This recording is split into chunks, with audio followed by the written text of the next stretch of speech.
Hi, this is Carlos from RC Advisor. I'm about halfway done building the first prototype for Kilo3D, which is a 2-pound aerobatic / 3D airplane design that I've been working on. And there's something that I learned pretty quickly, which is there's two very different types of 3D airplanes out there. The smaller size, which is the indoor foamy 3D airplane, which they weigh about 4 ounces. They're made out of thin sheets of Depran, and they have a lot of carbon fiber for reinforcement. But the key point with them is that their wings are basically flat plates. So when they come up and do a stall, they drop pretty quickly because there's no airfoil to them. And I guess the indoor 3D pilots have gotten used to that and like that. But there's a whole nother type of 3D airplane, and those are the bigger ones. And given that this is a 2-pound airplane, this is definitely in that category. And they have their heritage comes from the full-size aerobatic airplanes, but also the RC pattern airplanes. And they have very thick airfoils. They may have a 20% thick airfoil. And they do that for a couple of reasons. One is strength. You have a big heavy airplane and you're going to be doing all these crazy maneuvers. You need a thick airfoil. I mean, that's the best way to have a strong wing.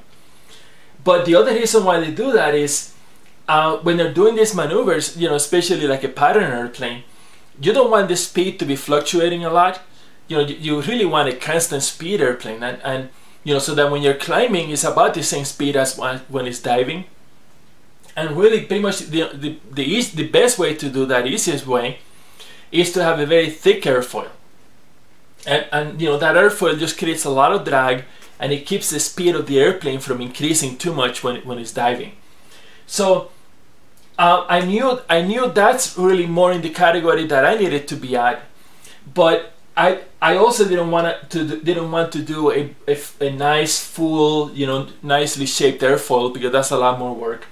So I did a compromise. This is a step vortex cell airfoil, but I decided to go with 14% thickness just because I think this airfoil is probably going to have more drag than a nicely shaped 18% or 20% airfoil, but I just have to try it out. So that was one decision. I'm going with about 14% thickness with a stepped airfoil. The other key decision that I had to make was about the wingspan, and I was all over the place. I was 36 or the 140, 42 inches, 44, I don't know what. And in the end, I decided to stick with 36 inches for a couple of important reasons. One, of course, I think I could make it work with 36 inches. It's not an unreasonable wingspan. But also, most of the materials that you buy are 36 inches. You're looking to get a wooden dowel. Almost all of them are going to be 36 inches. Pieces of wood that you buy at a hobby store are 36 inches. So that's one important consideration. Another one was my cutting mat is 37 inches wide. Again, I could have gone longer, but that would have just complicated my building process, and that means it would have complicated your building process. And everything that I do, I'm trying to keep it inexpensive, simple to build, nice flying, and just fun. Have a nice airplane. I think a well-designed airplane doesn't have to be expensive or hard to build or anything else. And then the other consideration is that I don't drive a big car, and I measured it carefully, and I think I can fit a 42-inch wingspan airplane in there. But why push my luck? And of course, I don't know what size of car you drive. Might be even smaller than mine.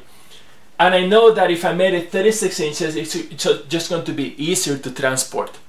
So I said, okay, I'm going to just stick with 36. I'm going to make the most of that. And frankly, I think it was the right decision, because it's just giving me a lot more options as to materials, and it's freed me up in some other ways as far as the design. So I'm down to 36 inches. So the other thing was, you know, which foam to use, even though I knew it had to be Cellfoam 88 because the foam board foam is only 30 inches, and I knew 30 inches wasn't going to be enough of a wingspan. So I pulled out a sheet of Cellfoam 88, you know, this is the 10 millimeter thick stuff, and it's pretty heavy.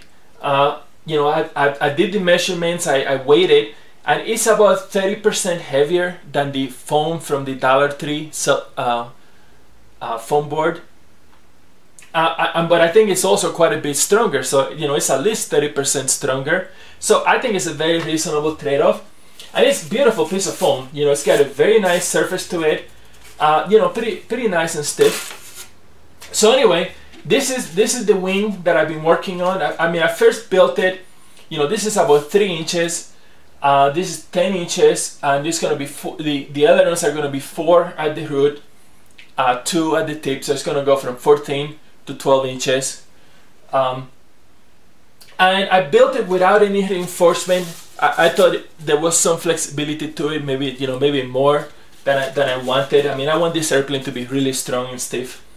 So I added, I think these are 1/4 inch round dowels. There's one on top, one on the bottom, and you know, I'm really following up on my earlier test, you know, which this is a throwaway test that I did for strength, and I, you know, put a square 3/16 dowel on top and at the bottom, and it worked beautifully.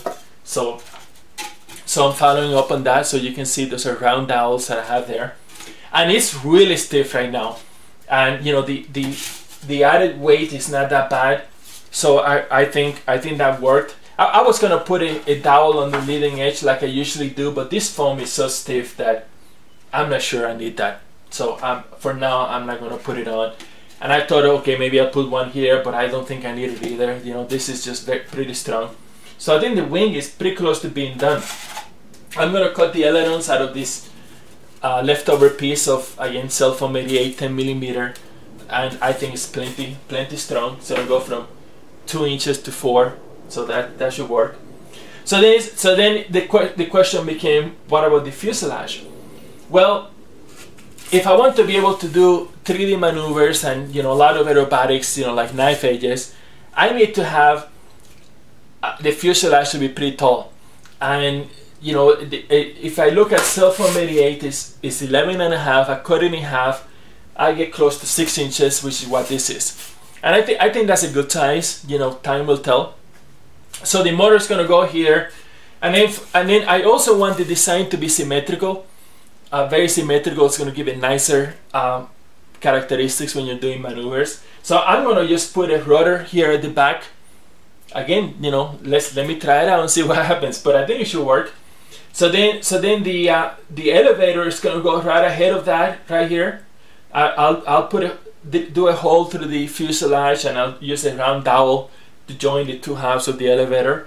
That should work. I know my motor mount is 1.5 inches wide, so I'll do a couple more layers of foam here, and then maybe do a piece of aircraft, you know, thin aircraft plywood to have a motor mount. That should work, and of course it's going to be right in the middle.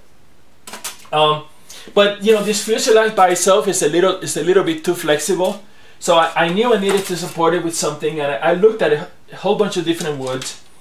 But what I settled with is this piece of, I'm pretty sure it's spruce, which I got from the Hobby Lobby craft store, and it's 3/8 by 1/8, and it's just very light, but it's also very stiff. You know, I think it's the perfect match. So I'm going to use one on the bottom, one on the top. Again, I'm trying to be symmetrical, and it's going to really stiffen it up, and the increase in weight is going to be almost nothing. So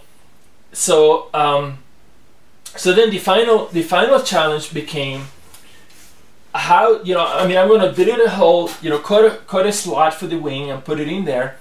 But again, this is a 2-pound airplane, so I need to make sure it's going to be nice and strong. And the problem became, how do I keep the wing, you know, from being wobbly in the fuselage? And you know, I mean, I could just try and glue it in there, but I think it's just too much weight just for the foam and the glue. I needed something to give it more strength. So what I decided to do is that I'm going to have a piece of wood vertically in the fuselage, So it's gonna, you know, the fuselage is like this. It's gonna be a piece of wood like this, and I'm gonna drill a hole through the wing right in front of this wing spar, you know, right at the, basically right at the CG, and it's gonna go, you know, this is 2 inches thick, so that's a nice thickness. So I'm gonna drill a hole in there, and that's gonna be like a mounting piece of wood, and of course it's gonna go from the bottom of the fuselage to the top, so it's gonna go from wood to wood, which is also nice. But then the question became, you know, I mean, it would be nice to use a square dowel, but there's no way I can cut a square hole easily. You know, it's 2 inches thick. You know, I may have been able to do it before I built it, but at this point it's a little too late. So I explored the options. What I'm going to do is that I'm going to go with this round dowel, which is 3/8 of an inch. So that's going to have it be a good match for the fuselage. And I have a 3/8 inch drill bit. And you know, and it can go through 2 inches, so it's gonna be perfect. And this is like 1.2 ounces. A piece that's 6 inches tall is gonna be like what, 0.2 ounces. So the weight is gonna be almost nothing, and it's gonna be very nice and stiff. This is I like the strength of this, so I think that's gonna take care of that. Again, you know, time will tell. You know, if I need to have more support, but that's what I'm gonna do. See how it goes. And that's pretty much it. There's not going to be any landing gear. I'm shooting for a flying weight of 25 ounces, which I should be able to reach, but we'll see.